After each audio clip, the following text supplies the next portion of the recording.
In the moonless depths of a Roman night, trembling fingers scratched desperate words into sheets of lead as thin as prayer and twice as deadly.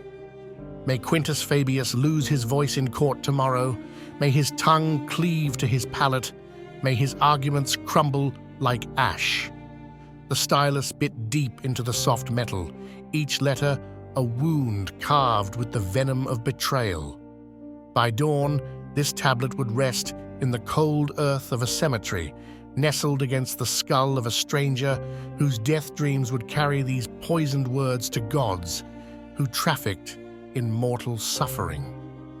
This was the ancient art of defictiones, curse tablets that transformed human hatred into supernatural weaponry, buried prayers that asked not for blessing, but for the exquisite destruction of one's enemies. The practice emerged from humanity's darkest impulses, flourishing in the Mediterranean world from the 5th century BCE through the end of the Roman Empire. These weren't mere superstitions scrawled by the desperate and ignorant. They were sophisticated magical technologies employed by all levels of society, from illiterate slaves to learned philosophers, from lovesick teenagers to vengeful senators. The tablets themselves, usually lead, occasionally bronze or pewter, were inscribed with curses ranging from mild inconvenience to elaborate tortures worthy of the underworld's most creative demons. Lead was chosen for its symbolic properties as much as its practicality. The metal of Saturn, cold and heavy, associated with death and the depths of the earth, lead tablets carried curses downward through soil and stone to the realm of chthonic deities who governed the dead. The very act of writing on lead was understood as a form of burial, each word sinking into the metal like a corpse settling into grave dirt, each letter a small death that would multiply into larger destructions. The most elaborate deficciones discovered by archaeologists read like twisted poetry, their authors revealing an intimate knowledge of both their victims and the supernatural bureaucracy they sought to invoke. A tablet from Roman Britain, found clutched in the skeletal hand of a woman buried outside Londinium, bears this chilling invocation. Goddess Sulis Minerva, I give to your divinity and majesty my enemy Docilinus. Let him not sleep, nor eat, nor drink, nor speak, nor walk, nor make water, nor move his bowels until he has brought my stolen silver to your temple. The precision of this curse reflects deep understanding of sympathetic magic, the belief that naming specific bodily functions would allow the goddess to target and destroy them systematically. Archaeological evidence reveals the meticulous care with which these curses were prepared and deployed.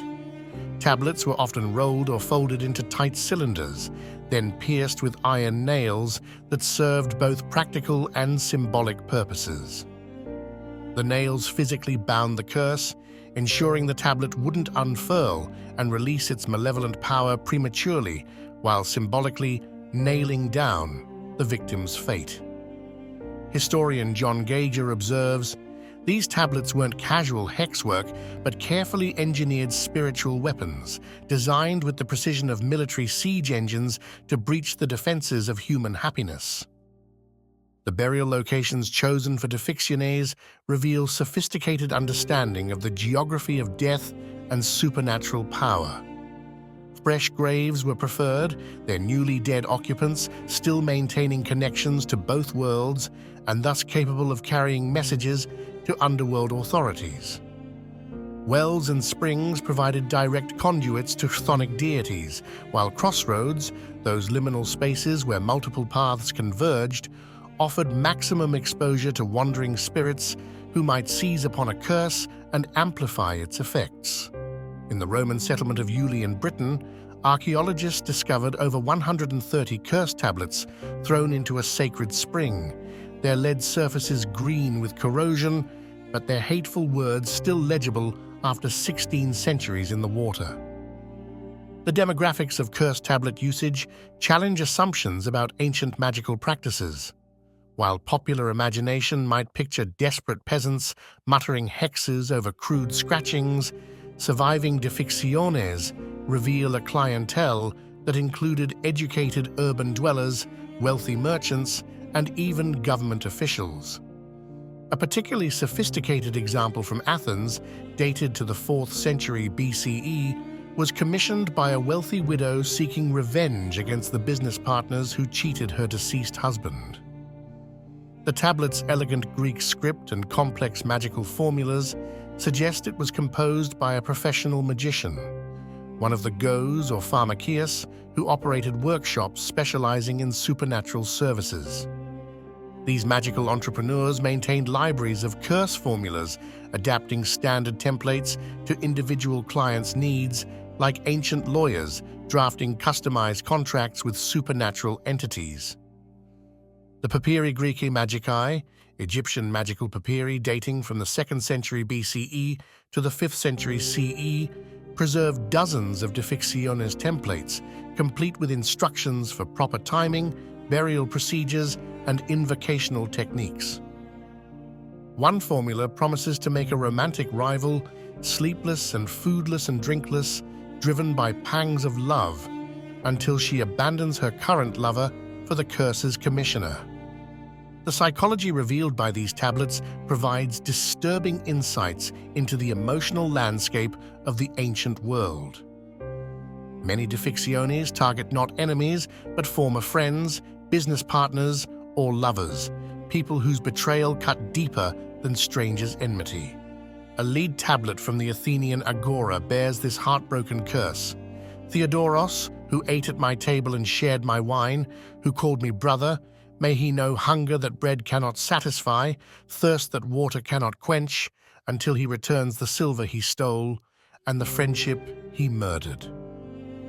The curse's author understood that supernatural revenge required emotional precision, targeting not just physical suffering, but spiritual desolation. Sexual jealousy generated some of the most elaborate and vicious curses ever discovered. A tablet from Roman Egypt, commissioned by a woman named Sophia against her husband's mistress, demands that the rival burn with desire for men who will never love her, weep tears that will never dry, know pleasure that transforms instantly to ashes in her mouth. The curse concludes with a request that the victim be forced to witness Sophia's own happiness while remaining forever unable to achieve her own, a sophisticated form of psychological torture that modern tormentors might admire for its elegant cruelty. The gods invoked in these curses reveal the darker aspects of Mediterranean polytheism rarely emphasized in classical education. While Zeus and Apollo governed the bright world of justice and reason, the Difixiones appealed to their shadowy counterparts. Hecate, mistress of crossroads and necromancy. Hermes Chthonios, guide of souls to the underworld. The Erinyes, divine embodiments of vengeance who transformed human hatred into cosmic justice. These deities demanded specific protocols and offerings, creating a supernatural marketplace where human suffering could be purchased through proper ritual procedures. The decline of Difixiones paralleled the rise of Christianity, though the transition was neither immediate nor complete. Early Christian authorities condemned curse tablets as demonic practices, yet archaeological evidence suggests they continued well into the medieval period, adapted to invoke Christian saints and angels instead of pagan deities. A 7th century curse tablet from Byzantine Egypt asks St. Michael to bind the hands of the goldsmith who cheated me, that his craft may fail and his customers abandon him. The supernatural technology persisted even as its theological framework transformed. Modern archaeological techniques have revealed the full extent of ancient curse tablet usage. Ground-penetrating radar surveys of Mediterranean cemeteries consistently locate buried metal objects that prove to be Difixiones upon excavation. Chemical analysis reveals that many tablets were manufactured specifically for magical use. Their metal composition, optimized for underground corrosion rates that would release curses at predetermined intervals, a form of time-delayed supernatural warfare that modern practitioners of malevolent magic might envy for its sophisticated engineering. The tablets themselves, corroded and fragmented after millennia in hostile soil, retain an unsettling presence that affects even skeptical researchers. Classicist Christopher Faraoni notes, handling these objects produces an immediate psychological response, a sense of violation, as if one were reading private letters meant for divine rather than human eyes.